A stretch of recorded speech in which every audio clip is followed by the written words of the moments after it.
정말 바닥 밑에 지하실이 있다는 표현이 이럴 때 쓰는 거구나. 근데 이 네 가지의 것들이요, 제 인생을 송두리째 바꿔놔 버렸습니다. 당연히 긍정적으로요. 그것 하나만 바꿨을 뿐인데요, 놀랍게도 엄청난 변화가 오더라고요.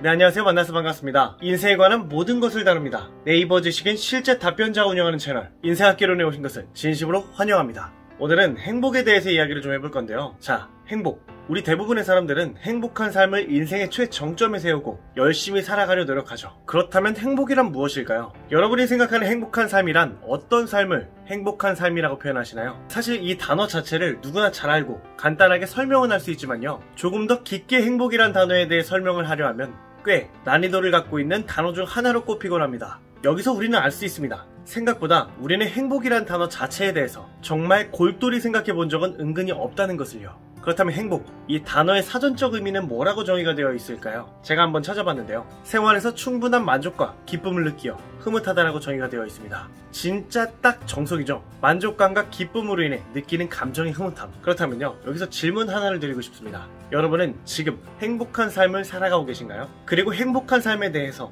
진지하게 생각해 보신 적 있으신가요? 저 같은 경우에는요, 3년 전까지만 해도 행복에 대해 깊게 생각해 본 적이 사실 없었어요. 사실 저는 목표 지향적인 성향이 좀 짙어서 먼저 목표를 잡고 이루기 위해 주구장창 온 힘을 다해서 살아갔던 것 같아요. 그러니까 계획한 목표를 이루기 위해 살았지 행복하게 살진 않았던 거죠. 그래서 결과론적으로는 꽤 괜찮은 결과들을 만들어내긴 했어요. 하지만 이게요, 치명적인 단점이 있어요. 바로 한 번씩 실패를 할 때마다 멘탈이 말 그대로 와장창 무너진다는 겁니다. 진짜 와장창이란 단어가 아깝지 않을 정도로요, 크게 흔들렸어요. 그런 거 있잖아요. 기대가 크면 실망도 크다. 기대가 컸기 때문에 열심히 했지만 그에 상응하는 결과를 만들어내지 못했을 때 상실감이 크더라고요. 제 성격 자체가 좀 더 예민해서 그런지는 모르겠지만 타격이 상당했습니다. 그런데요, 여러 멘탈 붕괴 중 역대급 멘탈 붕괴가 오는 날이 오게 되는데요, 그때가 바로 지금으로부터 약 3년 전의 일입니다. 본의 아니게 회사 일이 잘 풀리지 않았고 정말 소중한 사람이 세상을 떠나게 됩니다. 설상가상으로 당시 오래 만났던 연인과 헤어지기도 했죠. 거기에 개인적인 상황들까지 겹치면서 안 좋은 일들이 줄줄이 연속으로 쏟아지더라고요. 여기서 중요한 건요, 이 모든 일들이 한 번에 일어났다는 겁니다. 지금은 아무렇지 않게 이렇게 이야기를 꺼내고 있지만요, 당시는 정말 힘들었어요. 진짜로요. 제 인생 전체를 통틀어서 가장 힘들었던 때라고 말해도 과언이 아닐 정도로 인생이 진짜 내 마음대로 안 되는구나, 정말 바닥 밑에 지하실이 있다는 표현이 이럴 때 쓰는 거구나, 이 말들이 당시의 제 상황을 정확히 표현해주는 말들이 아닐까 생각해요. 그 후 정말 그냥 막 살았어요. 자고 싶을 때 자고, 술 마시고 싶을 때 술 마시고, 밖에 나가고 싶을 때 밖에 나가고, 말 그대로 막 살았다고 표현하는 게 정확할 정도로 정말 그렇게 살았던 것 같아요. 일주일에 7일을 술을 마셨고요. 외로운 감정이 들 때마다 어떻게든 뿌리치고 싶어서 항상 친구들을 만나고 놀기만 했어요. 그렇게 몇 개월을 살다가요, 전날 술을 진탕 마시고 새벽에 집에 들어와서 늦은 오후에 일어나게 됐거든요. 그날따라 날이 엄청 화난 거예요. 근데 그때 이런 생각이 좀 들었어요. 스스로가 너무 한심했고요. 이렇게 살다간 정말 아무것도 안 되겠다라는 생각이 정말 크게, 정말로 크게 들었어요. 이젠 이렇게 살지 말자. 이런다고 뭐가 바뀌나? 나한테 남는 게 뭐지? 그때 처음으로 진지하게 어떻게 해야지 행복하게 살 수 있을까? 이런 생각을 처음으로 깊게 했던 것 같아요. 그래서 진지하게 내가 행복하게 살려면 어떻게 해야 될까? 행복한 삶이란 과연 뭘까? 이렇게 오랜 시간 고민 끝에요, 제 나름대로 답을 냈습니다. 총 4가지를 냈거든요. 첫째, 남들과 비교를 하지 말자. 둘째, 실패도 인생의 일부분이라는 것을 인정하자. 셋째, 목표라는 결과에 모든 기대를 기울이지 말자. 넷째, 남에게서 나의 행복을 채우려 하지 말고 내 행복을 내가 찾자.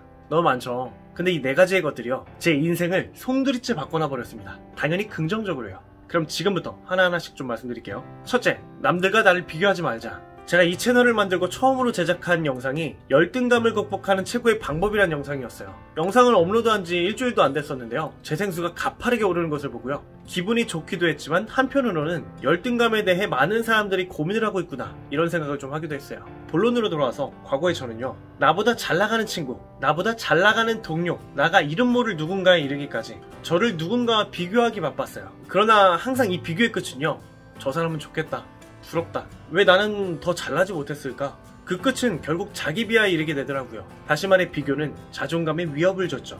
나 스스로를 더 깎아내리게 하고 자존감을 앗아갔으며 무력감을 넘어서 스스로에 대한 실망감을 항상 느끼게 했어요. 저는 이 비교가 저의 행복감을 크게 훼손시킨다고 생각을 했고 고치기로 결정했습니다. 그래서 저는 저의 행복을 위해 남과 저를 비교하지 않기로 마음먹었어요. 사람은 누구나 살아온 인생이 모두 다르고 내가 비교하고 있는 저 사람이 지금까지 살아온 삶과 내가 걸어온 삶은 어느 하나 같은 것이 있을 수가 없는데 저는 그 사람들과 비교를 하고 있더라고요. 이제 누군가와 저를 비교하지 않아요. 대신 어제의 나와 저를 비교합니다. 1년 전의 나와 지금을 비교합니다. 어제 계획했던 플랜을 오늘 잘 이행했는지, 어제 더 이상 하지 말자고 생각한 것을 진짜 안 하려고 노력하고 있는지, 1년 전에 다신 하지 말자고 다짐했던 것들을 지금 안 하고 있는지, 이와 같은 부분에 더욱 초점을 맞추는 거죠. 고작 비교하는 대상 자체, 그것 하나만 바꿨을 뿐인데요. 놀랍게도 엄청난 변화가 오더라고요. 일단 기본적으로 자존감이 크게 타격을 받지 않았어요. 왜냐하면 나와 나를 비교하다 보니까요. 자존감의 타격보다는 오히려 스스로에 대해 생각하는 시간이 훨씬 많아졌어요. 내가 저걸 고치기로 했는데 왜 오늘 하지 않았지? 오늘 내가 많이 힘들었었나? 무슨 일이 있었나? 내일 다시 한번 해보자. 난 할 수 있어. 이처럼 나 자신과 마주하는 시간이 많아졌고 보다 스스로의 감정을 컨트롤하는데 수월해졌어요. 여러분, 행복의 첫걸음으로 남과 비교하는 습관을 내려놓으시고 대신 어제의 나, 1년 전에 나와 비교하는 것이 우리의 정신건강에 훨씬 이롭습니다. 순간순간 내가 변화하는 모습을 내가 직접 보고 느끼실 수 있을 거예요. 일단 이것부터 시작을 한번 해보세요. 둘째, 실패도 인생의 일부분이라는 것을 인정하자. 세상의 모든 일이 성공과 기쁨으로 가득하다면 얼마나 좋을까요? 하지만 세상은 우리가 생각하는 것보다 공평하지 않습니다. 또한 행복한 일도 힘든 일도 반복적으로 일어나게 되죠. 즉, 세상은 내가 생각하는 대로 흘러가지 않으며 행복한 일만 가득할 수도 힘든 일만 인생에 가득할 수도 없다는 것입니다. 세상은 절대 호락호락하지 않고 우리의 생각대로 흘러가지 않아요. 사람들은 모두 성공과 기쁨, 나아가 만족을 바라고 꿈꾸지만 이것 또한 안타깝지만 우리 마음대로 되지 않습니다. 다시 말해 우리가 피하고 싶다고 피할 수 없다는 뜻이죠. 이런 말이 있죠. 피할 수 없으면 즐겨라. 인정하면 편해집니다. 그리고 대처하기도 수월해져요. 실패, 슬픔, 우울, 그리고 불만족이 공존하는 삶, 그것이 우리네의 삶이고 인생입니다. 우리가 겪기 싫다고 원하지 않는다고 오지 않는 것이 아니에요. 이것들은 지금 이 시간에도 나를 포함한 모든 사람에게 지금 일어나는 일이며 앞으로의 인생에서도 안 겪어볼 사람 어디에도 없을 거예요. 우리가 세상을 바꾸지 못한다면 내가 바뀌면 돼요. 인정하셔야 합니다. 받아들여야 해요. 실패와 힘듦, 불공평, 이 모든 게 우리 인생에 빠질 수 없는 일부분이라는 것을요. 내가 인정하고 겪는 것과 그렇지 않을 때 분명한 차이가 존재합니다. 보다 행복한 삶을 원하시나요? 그렇다면 실패도 인생의 한 부분임을 인지하시고 받아들여보세요. 그렇지 않을 때보다 마음이 한층 가벼워지실 겁니다. 셋째, 목표라는 결과에 모든 기대를 기울이지 말자. 기대가 크면 실망감 또한 크다. 많이 들어보셨죠? 우리는 강한 기대를 하면 할수록 그 일에 대해 실패를 겪었을 때 그의 배에 달하는 엄청난 실망감을 느끼게 됩니다. 사람이기에, 내가 원하고 바라는 일이기에 어쩔 수 없이 기대감이 커지고 바라는 건 잘 알고 있습니다. 하지만 우리가 좀 더 행복한 삶을 살기 위해서는요, 어떠한 일을 할 때 조금은 기대를 내려놓는 것이 혹시라도 좋은 결과를 이끌어냈을 때 더 큰 기쁨을 느끼게 하며, 반대로 실패를 했을 때는 상대적으로 적은 후폭풍을 받게 됩니다. 결과라는 목표에 기대를 하지 말고 과정에 의미를 부여해서 비록 실패하더라도 다시 일어날 힘을 낼 수 있도록 여러분의 마음가짐을 다시 한번 잡아보시기 바랍니다. 넷째, 남에게서 나의 행복을 채우려 하지 말고 내 행복은 내가 찾자. 사람은 세상에 혼자 와서 혼자 떠난다고 하죠. 우리는 유치원부터 대학교 혹은 직장 생활을 하며 인간관계를 맺어갑니다. 그러면서 내가 혼자가 아님을 깨닫게 되고 세상을 살아가며 소중한 친구 그리고 동료들과 함께 살아가죠. 하지만 사람과 사람이 아무리 친하다 해도 근본적으로 해결하지 못하는 것이 있습니다.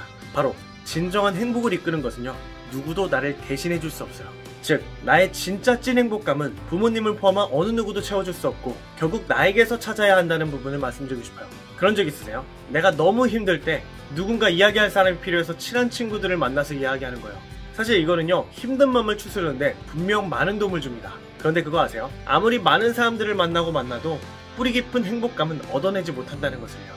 친구를 만나고 집에 가는 길에 느끼는 외로움, 허탈감, 다시 떠오르는 걱정들, 이러한 결핍과 문제들은요, 결국 스스로가 해결해야만 합니다. 다른 누가 아닌 내가 스스로 생각하고 깨달았을 때 비로소 근본적인 외로움과 힘듦을 이겨낼 수 있습니다. 이 부분 정말 개인적으로 중요하다고 생각하는 부분이거든요. 꼭 잊지 마시고 진짜 찐 행복은 타인이 아닌 결국 나를 통해 이루어진다는 부분 꼭 기억하시면 살아감에 있어서 분명 도움이 되실 거예요. 오늘은 이렇게 행복한 삶을 살기 위한 4가지 방법에 대해서 깊게 파고들어서 이야기를 한번 해봤는데요. 여러분, 현재 세계의 최대 부자로 손꼽히는 빌 게이츠와 같은 사람들도요, 항상 행복하지 않아요. 그 사람들도 그 사람들 나름의 걱정이 있고 힘듦이 있고 결핍도 분명 있습니다. 최근 안 좋은 이슈가 있기도 하죠. 제 개인적으로 생각할 때요, 행복함은 완벽함에서 오는 것이 아니라고 생각해요. 결국 나를 스스로 인정하고 알아갈 때 비로소 난 행복한 사람이라고 이야기할 수 있는 것 같아요. 앞으로도 여러분에게 도움이 되실 수 있는 영상들 꾸준히 업로드할 예정이니까요, 화면 아래에 보이는 구독과 좋아요 버튼 한 번씩 클릭 부탁드리겠습니다. 그럼 오늘의 영상 여기서 마무리하겠습니다. 감사합니다. 이상 인생학개론이었습니다.